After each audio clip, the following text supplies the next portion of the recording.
good day sa ating lahat mga kaibigan. Andito na naman tayo sa ating Markado Official na channel po.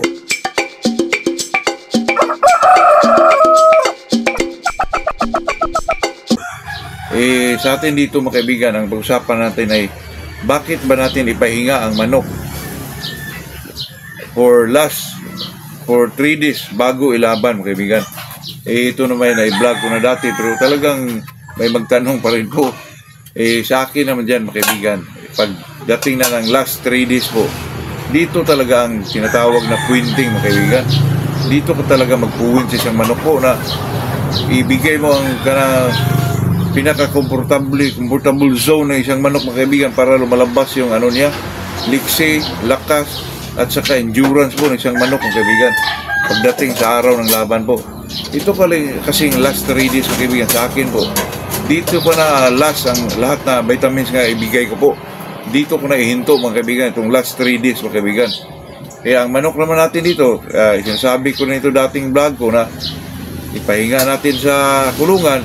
Bago natin ilagay sa kulungan mga kaibigan, mag-disinfect tayo sa kulungan, hugasan natin o ano man, linisin natin kahit sa patungan nila.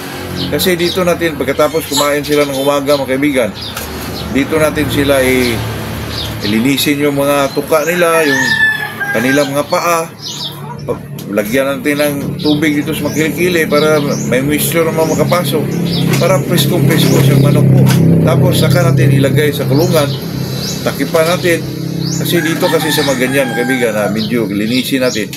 Dito kasi isa kasi ito sa mga puwenten talaga isang manok. Dito talaga mag-umpisa mga kaibigan, lalo na pag ma-feel nilang presko-presko po sila. Nako, diyan po talaga mga kaibigan. Doon mo makitaan mga kaibigan na lumalabas yung maliit na ipot na, yung may ipot na puti sa dulo. Pag medyo maliit na yung may ipot mga kaibigan, posibleng walang palo yan mga kaibigan, totoo yan. Kaya ipahinga talaga natin na 3 days for the fight. Sabi naman ng iba mga kaibigan na bakit 2 days? 2 days naman pwede naman yun mga kaibigan. Wala namang kahit 5 days, 4 days. Depende na lang po sa inyo po kasi ito kasing mag-handling tayo isang manok mga kaibigan. Hanapan mo talaga isang manok na doon talaga sila komportable po kasi pag di mo naman yun ibigay sa isang manok, yung kapreskuhan, number 1 talaga yun mga kaibigan, yung presko siya. Tapos makita mo yan mga kaibigan na ang manok na medyo ilagay mo naman ulit yan. Pag kinaumaga, ilagay mo, i-cord mo dyan. Makita mo talaga mga kaibigan sa kilos niya at sa mga ano niya mga kaibigan kasi ang manok naman, pag mailagay mo dyan, medyo malamig yung mga umiipot yung isang manok. Tapos malaman mo yan mga kaibigan sa kilos ng isang manok po. Totoo yan. At saka ang isang kondisyon ng manok mga kaibigan, talagang ubusin yung pagkain mga kaibigan kahit ano yan. At saka pagdating ng 10 o'clock yan, talagang wala ng laman po. Basta kondisyon lang isang manok mga kaibigan, totoo yan.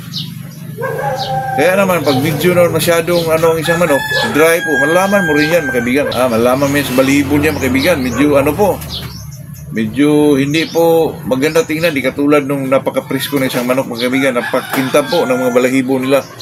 Kaya yun lang ating masabi dyan mga kaibigan na ipahinga ang manok for 3 days para pagdating sa araw ng laban ay talaga maipalabas niya yung lakas, yung liksi at saka accurate na mga palo mga kaibigan. Kasi ang manok na kondisyon mga kaibigan ay talagang extended yung mga paa po. Talagang ihagis nila doon sa pinaka dulo ng expansion ng kanilang paa mga kaibigan, totoo yan. At saka napaka-importante po itong makapahinga ang isang manok for 3 days kasi doon mo malalaman mga kaibigan na talagang nandun ang lakas ng isang manok po. Depende na lang yun sa isang nag-handling.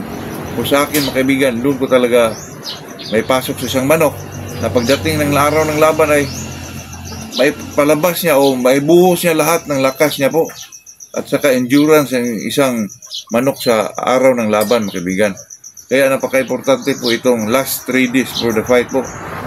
3 days for the fight, ipahinga mo yung manok para naman ma-enjoy ka kasi naman mga kaibigan sa napakataas na panahon o araw, 21 days.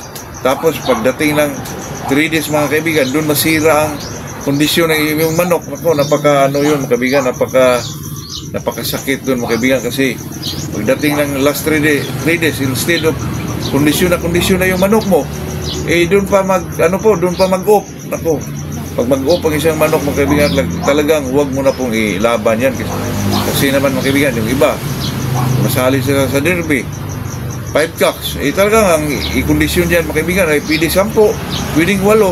Kasi kung may mag-off dyan, mga kaibigan, may pamalit na kagad. Kaya yun, mga kaibigan, pag 5 cocks, kailangan may sobra kang 3 ba, 2 ba, para kung sakasakaling may mag-off dyan, mga kaibigan, may pamalit ka kagad. Kasi, ano na yun mataas na pitsa o panahon, mga kaibigan. Kaya, hindi na pwedeng magkuha ka ng iba na hindi mo kinondisyon. Kaya, kung magkondisyon ka ng 5 cups, ang i-kondisyon mo dyan, pwedeng 10, pwedeng 8, ganun. Para kung may mga hindi ka magustuhan sa mga kilos na isang manok, ay may pamalit ka kagad po. Yun lang, mga kaibigan. Dito lang tayo sa ating vlog na ito. Tayo nagpapasalamat po.